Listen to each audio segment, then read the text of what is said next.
straight back to your views of the situation in Afghanistan, but let's get an update now from Conservative MP and Defence Secretary Ben Wallace, who joins us. And what is the latest that we're hearing as regards the movement of UK and Afghan personnel from Kabul airport? Good morning, Defence Secretary.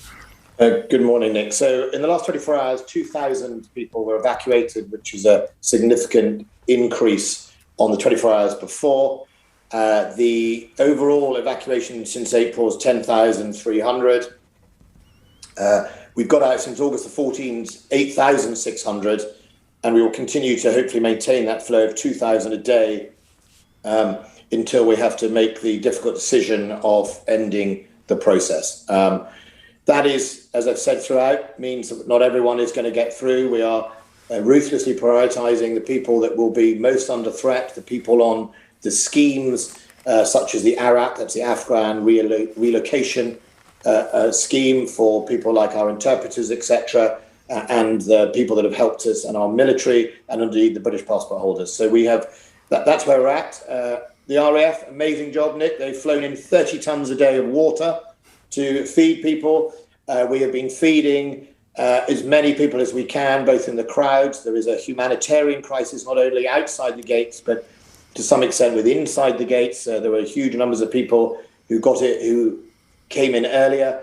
And as you've seen on the telly, the men and women of our armed forces have a really tough day, not just in security, but emotionally. What do you take from the Taliban when they say there could be consequences if UK and US forces don't leave in Afghanistan and you don't hit the deadline?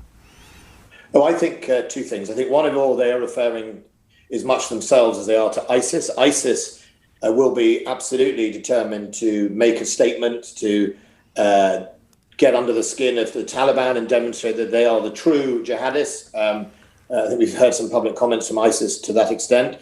And I think that's why we reflect that the security situation will get worse the closer to the end of whatever the deadline finalises itself to be. But secondly, I think with the Taliban themselves, they have a range of tools, and I would take it right up to the tools, including military action. They have the ability to stop the checkpoints, to stop flows to airports.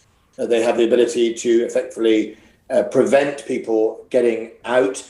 And then they obviously have the military means to, at the very least, disrupt the airport. You know, if you start mortaring an airport, for example, the runway closes, and then you all end up going nowhere. So I absolutely don't take that as a clever play on words. You know, using the word consequences. I think this is the Taliban we're talking about, and I think what they're trying to say is, you agreed on a 31st deadline originally. I think the August 31st was a selected deadline originally by the United States. And I think they expect us to stick to it. Now, they may change their mind. And we'll see what the G7 does today. Why is it the G7 and not NATO? I think because the NATO deal, the Doha deal was in fact done by Donald Trump. But it is NATO that has left. It's the NATO forces.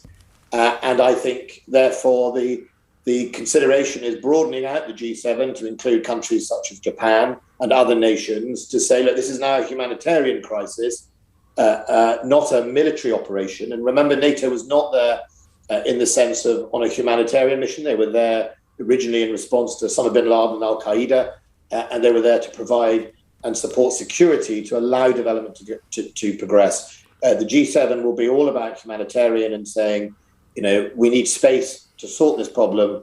And I think the next step is also along the way was the UN and what it could do more of. What would you like to see from the United Nations, Secretary of State? I think I'd like to see the United Nations bring to bear their collective might. Remember, the P5 include countries that are definitely not part of NATO, the China, the Russians, to say Afghanistan matters, international development matters, and respect of human rights matters. You know, the UNHCR is always talking about human rights. They're always understandably doing reports around the world. Well, maybe let's lean into that, United Nations, and take over where NATO has left. No one is trying to occupy Afghanistan. What everyone is trying to do is help Afghanistan. And I think what we have seen for 20 years is a struggle for one of the most poorest countries on earth. It has improved. And it has chosen at the moment to take a backward step. Well, it hasn't, but the Taliban have taken the upper hand. And I think it would be appropriate that the Taliban work with the UN and make sure the UN can deliver its aid and help people. You mentioned how you're working, or the British forces, US forces are working with the Taliban to allow people to pass these checkpoints. If that were to be stopped, could you see helicopters being deployed to evacuation sites beyond those checkpoints, Secretary of State? Well, I don't want to speculate on lots of different methods. There are lots of methods you could use if you needed to. There's also the big dividing line of the deadline. I mean, if it's before the deadline, how much would you put at risk people in order to do that? After the deadline, if the deadline was imposed by the Taliban, and that includes military means, you have to obviously do something different. Aircraft are always vulnerable. Helicopters are vulnerable to small arms fire, so you have to think about that. But fundamentally, I think that's why our main effort is through the route the Taliban have given at the moment to the 31st of August. That's why time matters. People through those gates matter more than anything. And then seeking assurances that whoever is left behind, and there will be people who won't be brought out, that we do everything we can through the international community to remind the Taliban of their obligations towards those people from a human rights point of view. You were widely quoted yesterday, Secretary of State, as saying you feared it was hours, not days. You're not particularly confident of a deadline extension, then? I'm not at the moment, no. And the reason is not just what the Taliban said yesterday, but also President Biden's public statements seem pretty, at the moment, steadfast on it. The Prime Minister and the G7 will no doubt talk about it today. But look, also in my job, I have to plan for the worst and hope for the best. There's no good me coming onto your show and saying, "Oh well, I had lots of optimism, it didn't work out." We have basically two main phases. The first phase is when, and it will be a very difficult phase, is when I have to say no more, and that's going to be hard. And then the next phase will be getting out the people, the military, the 1,000 personnel. And those are the two tough phases, and they will come. And whether they come on the 31st of August, before then or after it, that is the call we have to make. That's going to be one of the toughest calls of your professional life, isn't it? Saying no more. Yeah, it's a collective call. It's not all in my gift. I would love to make the deadline sometime in October, November, but that's never going to happen. It's just, it goes with the job. Thank God I was trained in the army. I think, to be honest, that was part of the job then when I was a 20-year-old in Belfast. So it'll be what it'll be. Just staying with the army, you mentioned mortar fire. What are the orders if British military personnel are fired on with mortars or whatever else it might be, Secretary of State? What are their orders? Do they return fire? Obviously all military personnel have the right of self-defence to protect themselves and protect civilians immediately near them. I suspect that it will be a mixture of, I can't speculate what we would do, but we certainly have plans if we are attacked to defend ourselves. I don't think anyone wants this to turn into a shooting war in the last few days. I mean, genuinely, it'll be the same as, what we see with the Taliban. I don't think they want a shooting war either. They want us out as quickly as possible. We want to get out with as many people as possible. I don't think so. But I'm not going to speculate, I'm afraid, Nick, on what we would do. Lastly, notwithstanding the great efforts that are being put in by the military personnel in Kabul, we do have concerns, Secretary of State. It would appear that someone banned from the no-fly list was able to gain access to one of those flights. Now, they were actually caught effectively in mid-air, so you can probably make the argument, but Nick, the system does work because we got them, but it is a concern. What is being done to ensure there are no more?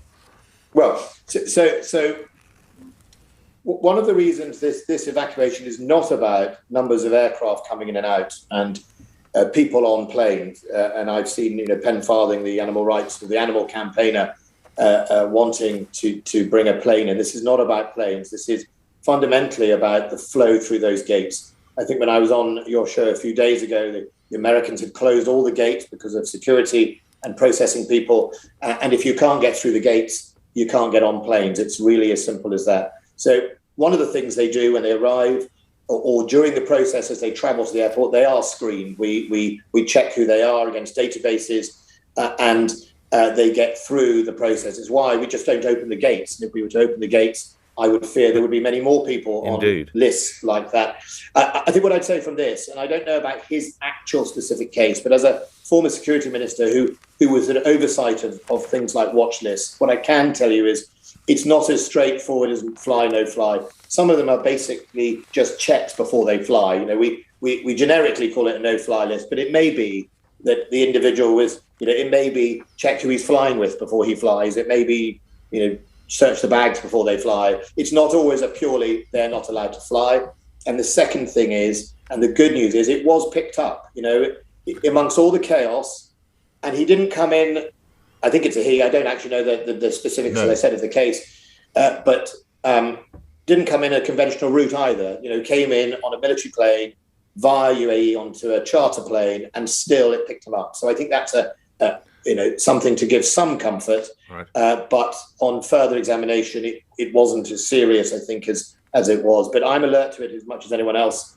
And that's the difficult balance, which is how much risk do we take, Nick, on that versus how many people do we let in the gates to get as many through as possible. You mentioned Pen Farthing. You might have seen this tweet. Secretary of State quotes, "I've been left to fend for myself in Kabul, cut off from my MOD support line by the Special Advisor to Ben Wallace, 22-year Marine left behind lines. Neither my staff or animals now get out. Cheers, Boris Johnson."